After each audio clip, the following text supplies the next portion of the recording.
How y'all doing? What's going on? It's the mother. I knew it, y'all. Tamar, they got in this video. Y'all have to see it. Tamar is revealing it's the mother, Evelyn.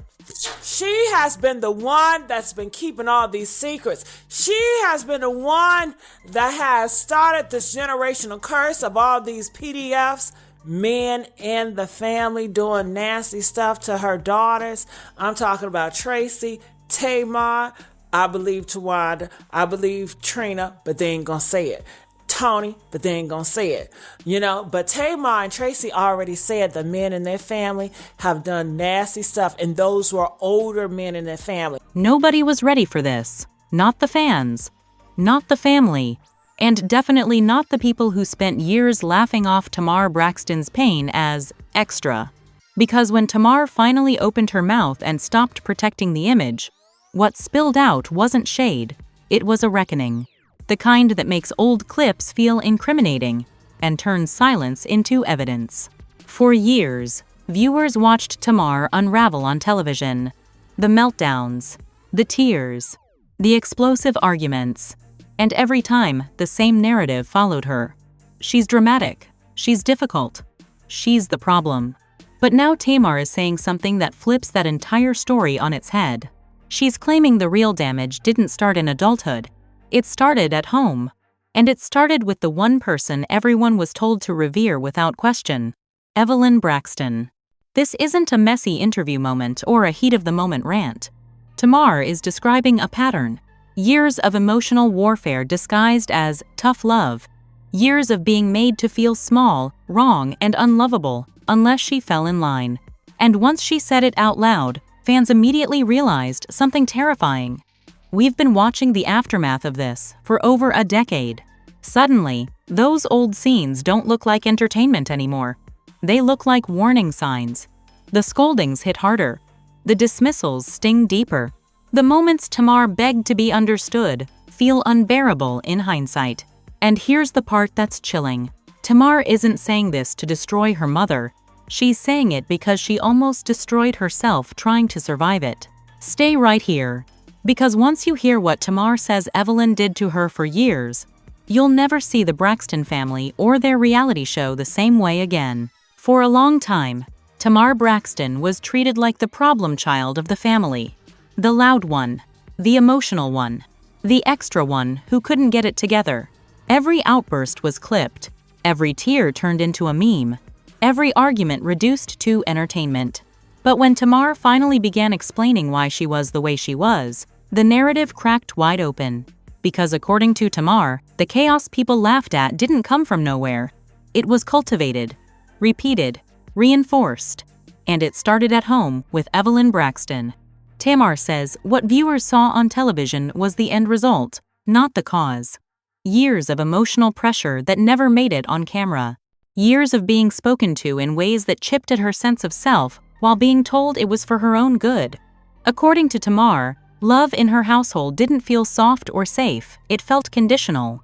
You were praised when you performed, corrected harshly when you didn't. And Tamar says she learned early that being herself came with consequences. She describes a pattern where her feelings were dismissed before they were ever heard. If she cried, she was dramatic. If she spoke up, she was disrespectful. If she pulled away, she was ungrateful.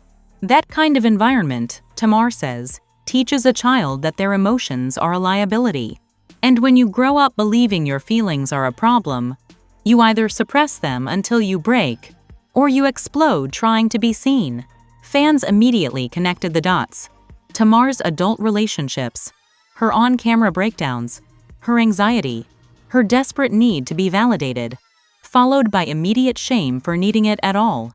According to Tamar, that cycle didn't start with fame or marriage or pressure from the industry. It started with constantly being told she was too much by the person whose approval mattered most. What makes Tamar's revelation so heavy is that she isn't accusing Evelyn of obvious cruelty. She's talking about emotional patterns, the kind that are easy to excuse and hard to name, sharp words masked as honesty, humiliation disguised as discipline, public correction framed as love. Tamar says those moments stacked up over years until she internalized the message that her worth was always on trial. She recalls being compared to her sisters constantly, not in ways meant to motivate, but in ways that made her feel defective, too loud compared to one, too sensitive compared to another, never quite right. And according to Tamar, when she tried to point out how much that hurt, she was told she was imagining it, that she was being ungrateful, that she needed to toughen up. That's where the darkness creeps in. Tamar says when a child is taught to doubt their own emotional reality, they grow into an adult who questions everything they feel. Am I overreacting? Am I wrong? Do I deserve this?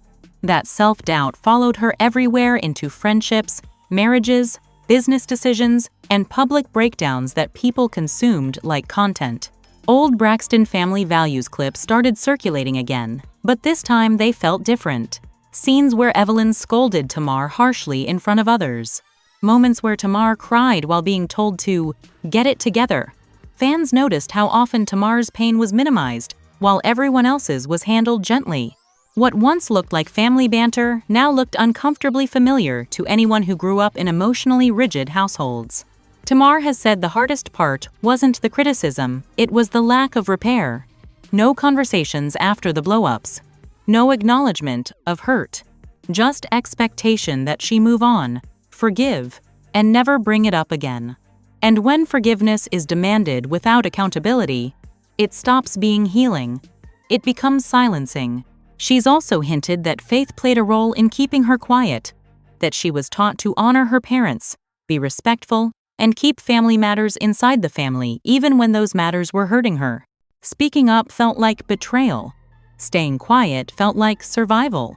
And for years, Tamar chose silence, even as it cost her mental health. What's striking is Tamar's clarity now. She isn't yelling. She isn't blaming. She's naming how those dynamics shaped her nervous system, how they made her reactive, how they made her desperate for love and terrified of rejection at the same time.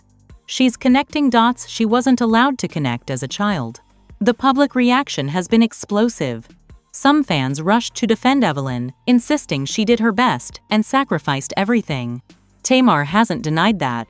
She acknowledges her mother worked hard and loved fiercely. But she's making a distinction many people struggle with. Intent doesn't erase impact. A parent can mean well and still cause harm. Love can exist alongside damage. Other fans felt seen for the first time. People who grew up with emotionally unavailable or overly critical parents said Tamar's words hit too close to home. Not abusive in obvious ways, but heavy enough to leave scars. They recognized the pattern of being labeled difficult for reacting to pain instead of being protected from it. And then there are the critics. Those who say Tamar is rehashing the past, that she should let it go, that speaking on it now is unnecessary.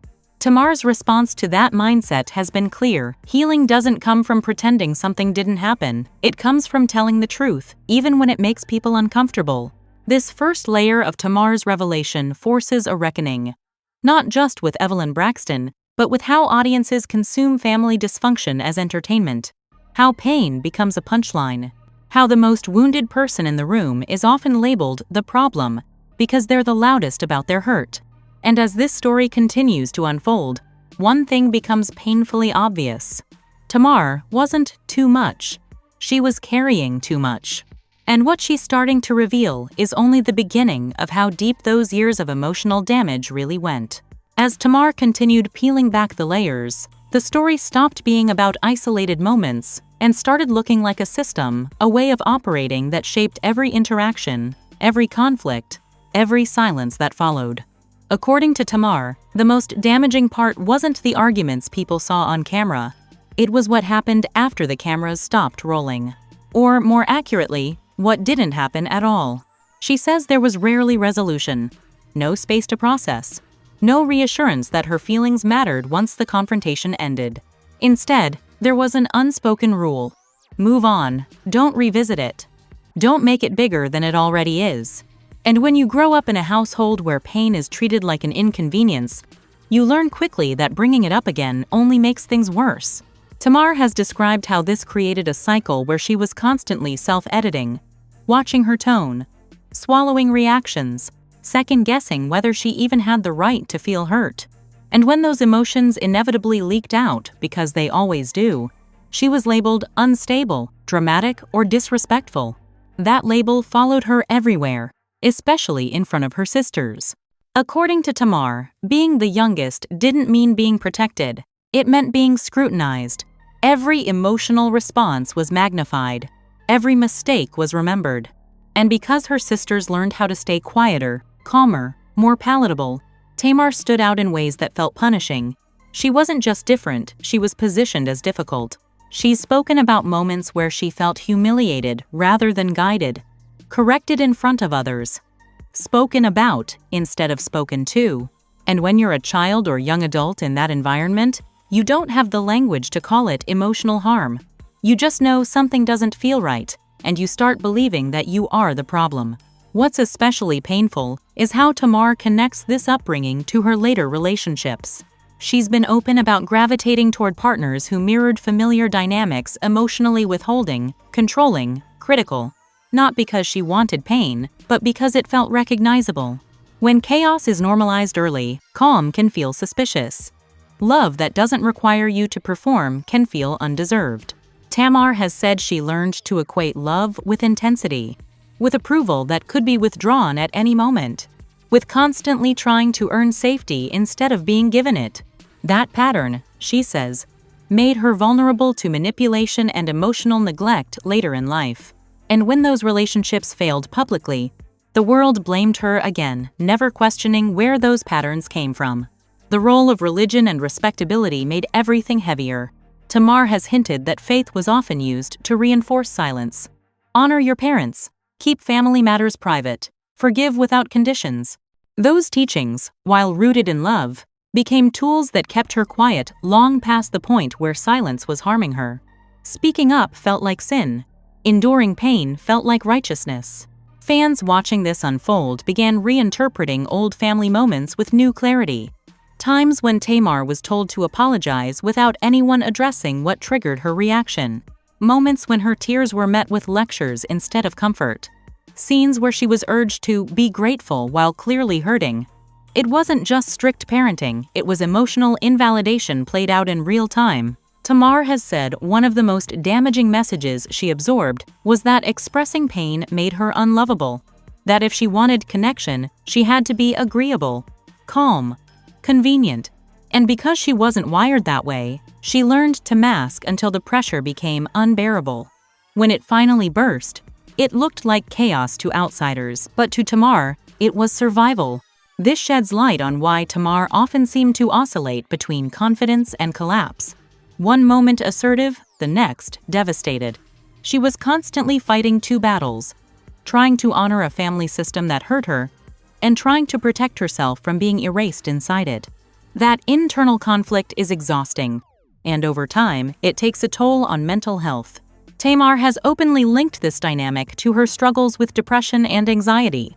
She said there were times she felt invisible unless she was performing either entertaining people or breaking down in front of them. And when your worth is measured by reaction, you lose touch with who you are when no one is watching.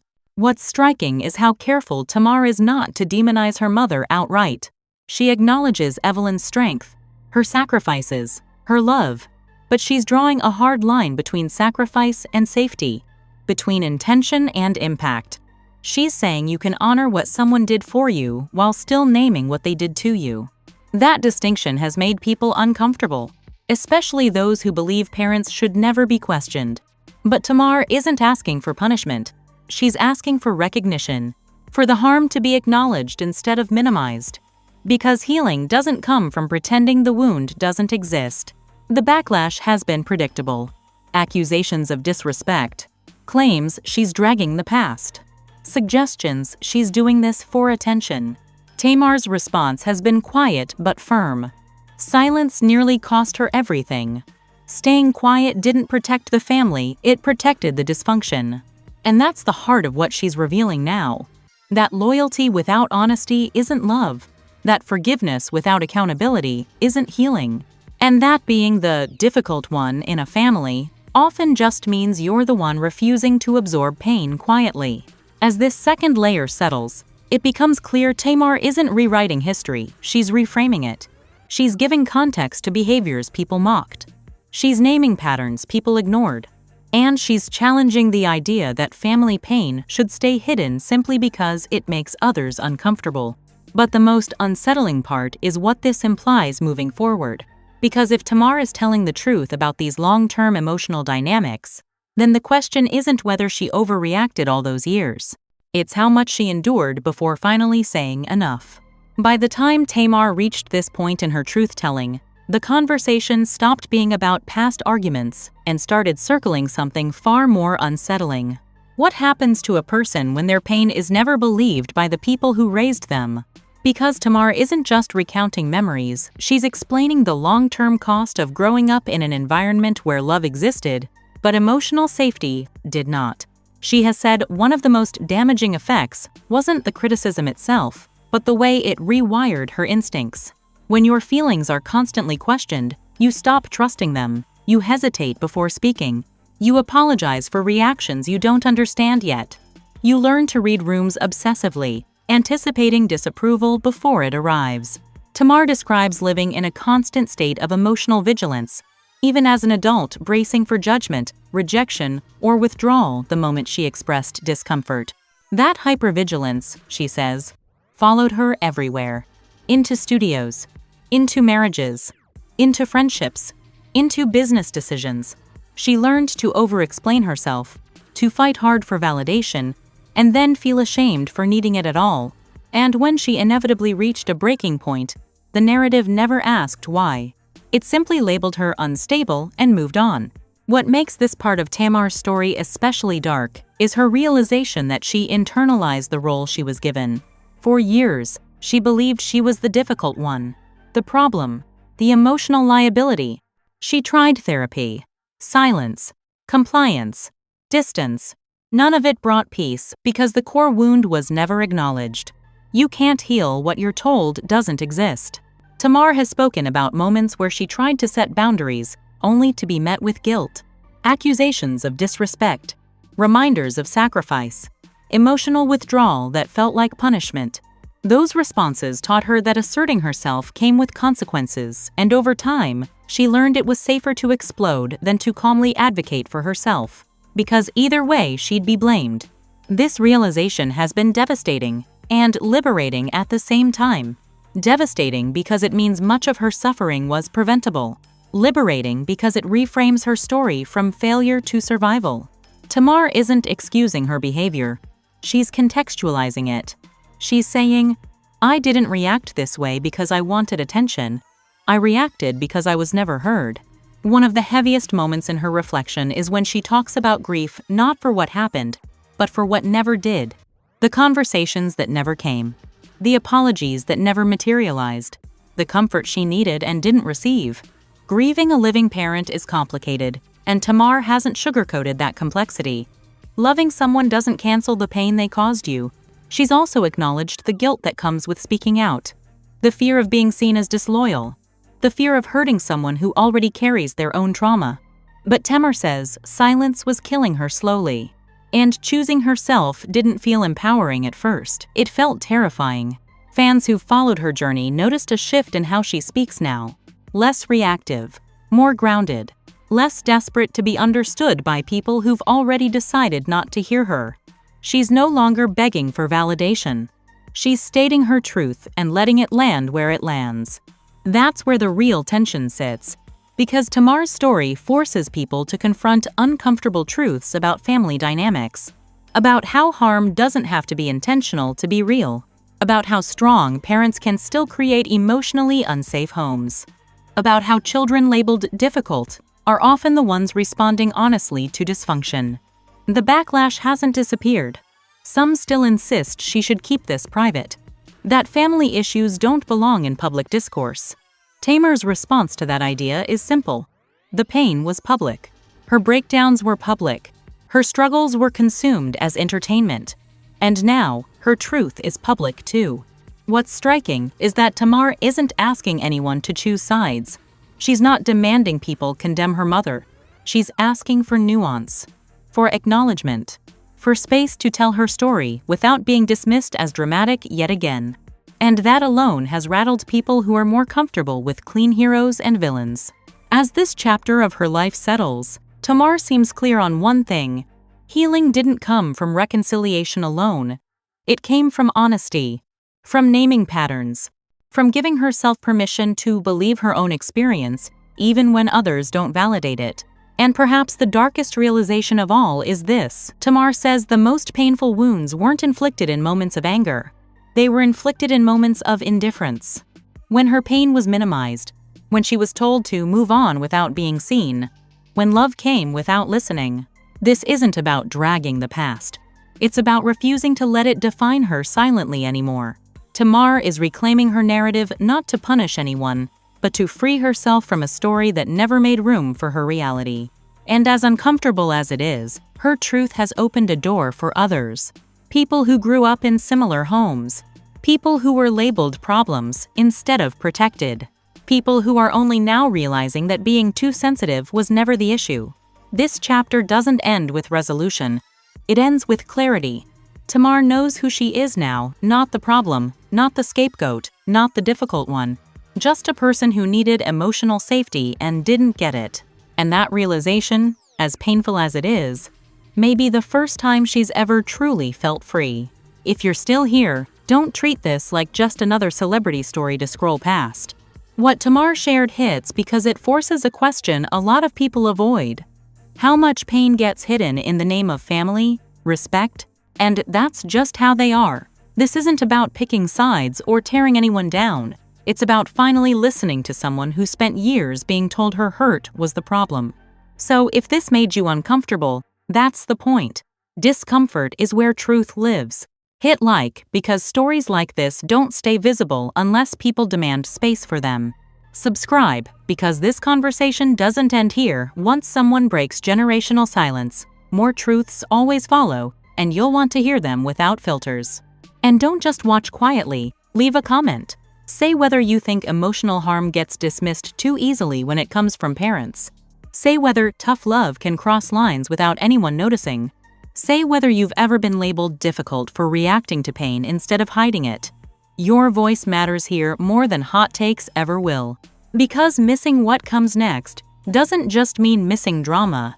It means missing the moment where people finally stop laughing at survival responses and start asking what caused them.